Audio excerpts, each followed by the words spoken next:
I just watched How to Train Your Dragon 2025. So I'm sure you'd like to know, how does it compare to its original? Is it just as good? Did they change any of the characters? Cut out any scenes? Add anything extra? Do I feel the same weight and emotion when Hiccup and Toothless take off into the sky for the very first time? In short, how was it?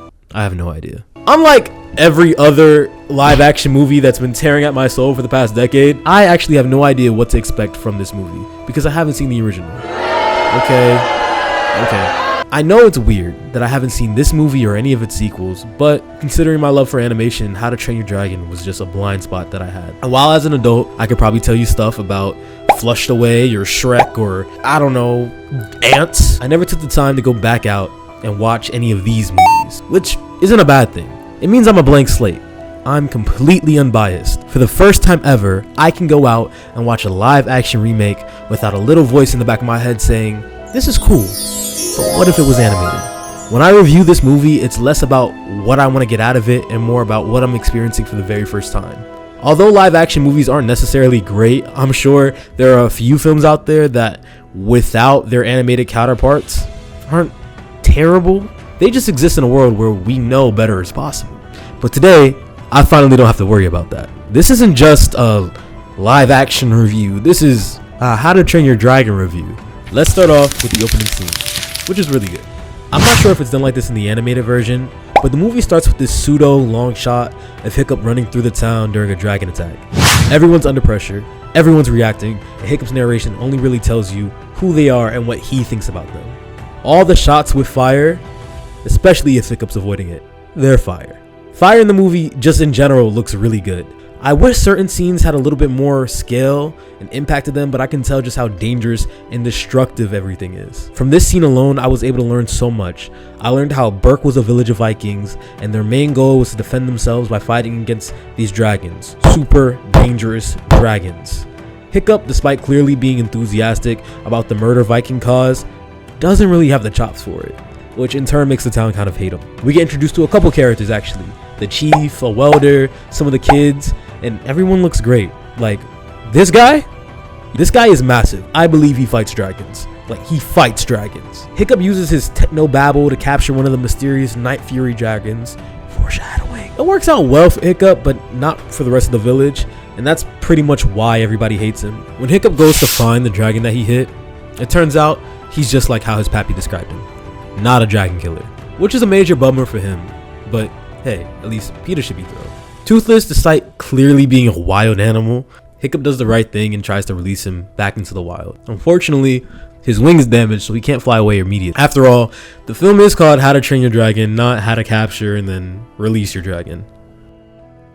I think the film does a really good job at showing how Toothless is a wild animal, and I like how it takes time for them to establish the trust they eventually build throughout the film. It's honestly something I wasn't expecting. In the beginning narration, we get introduced to some dragon protege kids, the next NBA All-Star lineup, and I really thought that they would be good dragon hunters themselves. It becomes pretty clear very early on, the only standout is Astrid. Astrid is everything Hiccup isn't. A standout Viking through and through, but everyone else is kind of just as bad as Hiccup is, maybe even worse, but I love what they did with her character. She's reasonably upset when Hiccup starts doing all this weird stuff to subdue dragons rather than like take them out.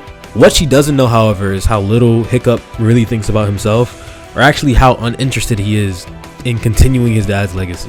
That's an aspect of the film I really thought they could explore a little bit more. She is, in a lot of ways, everything both him and his dad want him to be. The other kids actually were really interesting too.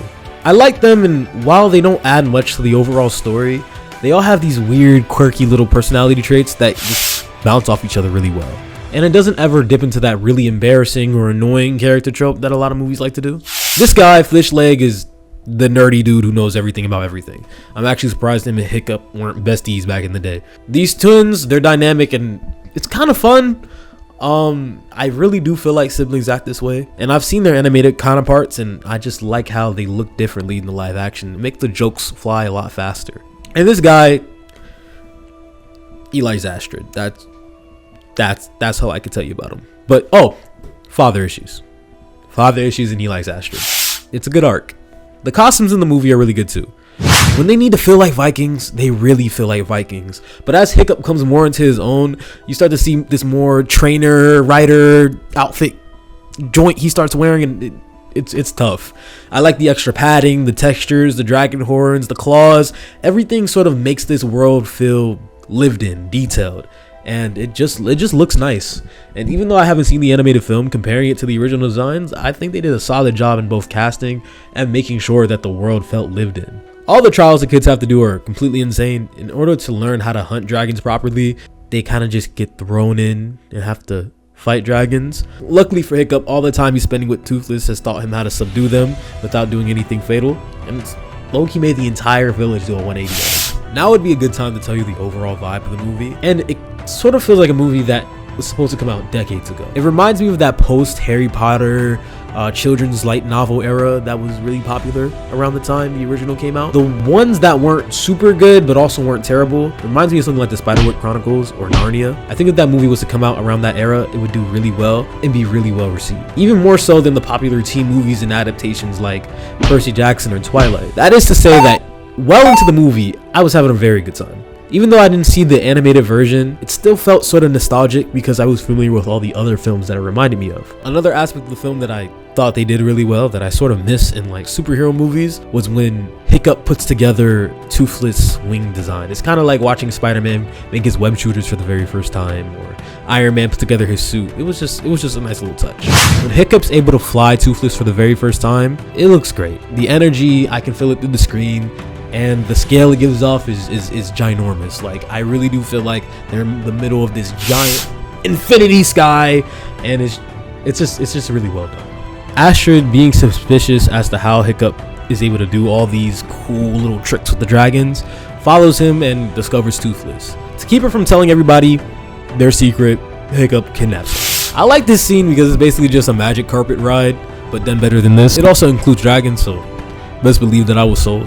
In the midst of flying, Toothless decides to take them to the dragon's nest. And in this absolutely massive dragon island dungeon cave is this huge mega dragon queen, king, lord thing growing from the ground, eating other dragons and pretty much eating everything that the dragons were taking from the village. All the damage that the dragons do is just out of survival, trying to appease this thing, which means it's up to Toothless to sort of let the village know before they get into a really bad, dangerous situation. The next morning, in order to try to help the people and show them how they can live with dragons rather than fight them all the time, Hiccup, during his final test, his final trial, tries to subdue or bond with the dragon the same way he did Toothless.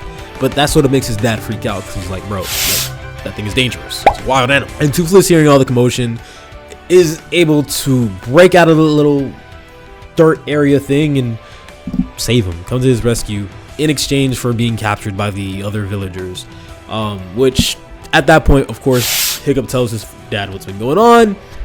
Dad not cool with it, you feel me? Dad kills dragons. I could understand how like frightened everybody was when Hiccup was sitting there trying to train a wild animal when he's supposed to be like stabbing it, but towards a certain point when he starts explaining how he found the dragon's nest and all that, that's when I would hear him out. He's really warning them on what he saw on Dragon Island. I get he was mad, but I think at this point, don't drop the ball and just listen to your son. The reason why Hiccup's dad has this really special hatred for dragons is apparently they're the whole reason why I haven't said Hiccup's mom in this entire video. But rather than keep fighting, he just takes Toothless and tries to find the island himself. Fast forward to the battle, the Vikings end up setting up shop, trying to take down whatever queen dragon, or really just all the dragons that they see. It doesn't work, and Hiccup's kind of stuck on the island, blaming himself for everything that's happened to his friends, Toothless, everything. Like, the village is grits. I can't really reiterate the scale of everything. Like, this movie feels massive. Like, I get it's a live action film trying to bring an animated film to life or something, but it really does feel big. I feel the space in the entire movie, and I love seeing all the different dragons flying through the air. They all look different. They all have like these tiny little details, and there's a lot of them. This is really cool. Once the Vikings realize that they don't stand a chance fighting not all the dragons, but you know, the giant monster queen dragon that I mentioned earlier, Hiccup is able to convince all the other kids, the friends that he made, swoop in and save the rest of the Vikings from what they're doing. In the air, there's this all-out battle, and there's a lot of excitement there. The use of green screens in the movie has always been a little 50-50, but I can say this final scene, it looks great. Like, again, the sky, it feels endless, and I feel like Hiccup's strategy is 10 out of 10. One thing that I really liked about the final scene is you see the kids sort of use sort of the strategies that they were taught of how to fight dragons, but it messes them up because they don't realize that now they're riding dragons, so they haven't really adjusted to this new way of life completely. They're taking one thing and then another, but Hiccup knows exactly what he needs to do, and it's to utilize his dragon like 100%, which they do really well. Final climax, a giant evil dragon thing is flying through the sky, and it's him and it's Toothless, and everybody's looking at him hoping that he's gonna save the day, and he's able to, and he blacks out, and when he wakes up, ain't nothing but dragon. He wakes up in his bedroom or in his house, and Toothless sort of wakes him up. At this point, Toothless being like a dog, and he goes outside to check on everybody, realizing that his foot got blown off, which is really cool because now he's sort of like Toothless, half, like not half, but you know, he has like the little robotic limb. Good. You know, I thought that was cool. But he wakes up to find the entire village, and they are living in harmony with the dragons, you know, all utilizing them, flying them, which is exactly what Hiccup wanted in the first place. So the movie ends on this really nice happily ever after, and I think it was a good time. So what did I think of this movie? It was sweet. Like I said, it reminded me of all those childhood fantasy movies that used to come out like 10-20 years ago, and if I had to compare it with all the other live action adaptations that have been coming out recently, I can at least say this one has some solid writing, and maybe that has more to do with How to Train Your Dragon than it does anything else, but it felt good and grounded even in its fantastical setting. Overall, I'd say the acting was good, and all the designs of the dragons really stepped. The pacing of everything was solid, and I didn't get bored while watching the movie. I can't really compare it to the animated movie again because I haven't seen it, but for the sake of a movie being a movie, it was fun, it was sweet, it was simple. It's still a fun watch. I don't really want to rate a kid's movie, so I guess I'll say like it gets like a gold star. What did you guys think about the How to Train Your Dragon live action movie? Should I go back and watch the original movie? Let me know, because I was thinking about it. Make sure to like, subscribe, and let me know what you guys think about it in the comments.